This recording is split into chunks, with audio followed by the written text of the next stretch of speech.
যারা বিভিন্ন কম্পিটিটিভ এক্সামের জন্য প্রিপারেশান নিচ্ছেন তারা আমার এই চ্যানেলটি সবার আগে সাবস্ক্রাইব করে রাখতে পারেন। তার কারণ হচ্ছে আমার এই চ্যানেলে কম্পিটিটিভ এক্সামের মতো পরীক্ষার প্রশ্ন ও উত্তর সম্পর্কে আলোচনা করা হয়। চলুন কথা না বাড়িয়ে ভিডিওটা শুরু করা যাক। ফার্স্ট প্রশ্ন, প্রথম বাংলা সবাক চলচ্চিত্রের নাম কি? উত্তরটি হলো জামাই ষষ্ঠী।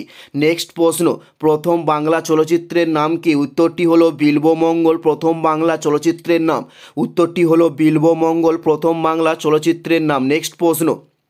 নেক্সট প্রশ্ন হলো পরিবেশ সংক্রান্ত ইতিহাস চর্চা কোথায় শুরু হয়? উত্তরটি হলো উত্তর আমেরিকাতে পরিবেশ সংক্রান্ত ইতিহাস চর্চা প্রথম শুরু করা হয়।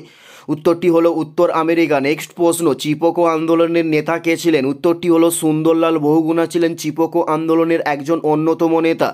উত্তরটি হলো সুন্দরলাল বহুগুণা। নেক্সট প্রশ্ন, বোস ইনস্টিটিউট কবে প্রতিষ্ঠিত করা হয়? উত্তরটি হলো 1917 সালে বোস ইনস্টিটিউট প্রতিষ্ঠিত করা হয়।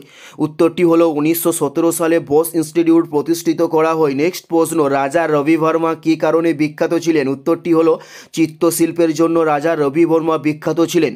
নেক্সট প্রশ্ন, দিল্লি শহরের ইতিহাস নিয়ে কে গবেষণা করেন? উত্তরটি হলো নারায়ণ গুপ্ত দিল্লি শহরের ইতিহাস নিয়ে গবেষণা করেন।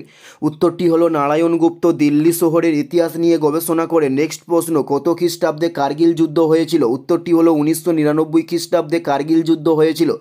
উত্তরটি হলো 1999 খ্রিস্টাব্দে। নেক্সট প্রশ্ন, একাত্তরের ডায়েরি বইটি কে লিখেছিলেন? উত্তরটি হলো বেগম সুফিয়া কামাল একাত্তরের ডায়েরি বইটি লিখেছিলেন। উত্তরটি হলো বেগম সুফিয়া কামাল একাত্তরের ডায়েরি বইটি লিখেছিলেন। নেক্সট প্রশ্ন, লক্ষ্মীর ভাণ্ডার কে গড়ে তোলেন? উত্তরটি হলো সরলা দেবী চৌধুরানী লক্ষ্মীর ভাণ্ডার গড়ে তোলেন। উত্তরটি হলো সরলা দেবী চৌধুরানী লক্ষ্মীর ভাণ্ডার গড়ে তোলেন। এটাই ছিল এই ভিডিওর লাস্ট প্রশ্ন। আর কোন ধরনের শিক্ষণীয় ভিডিও আপনারা প্রত্যেকে দেখতে চান অবশ্যই কমেন্টে লিখে জানান। পুরো ভিডিওটা দেখার জন্য আপনাদের প্রত্যেককে আমাদের ইউটিউব চ্যানেলের পক্ষ থেকে রইল অসংখ্য ধন্যবাদ।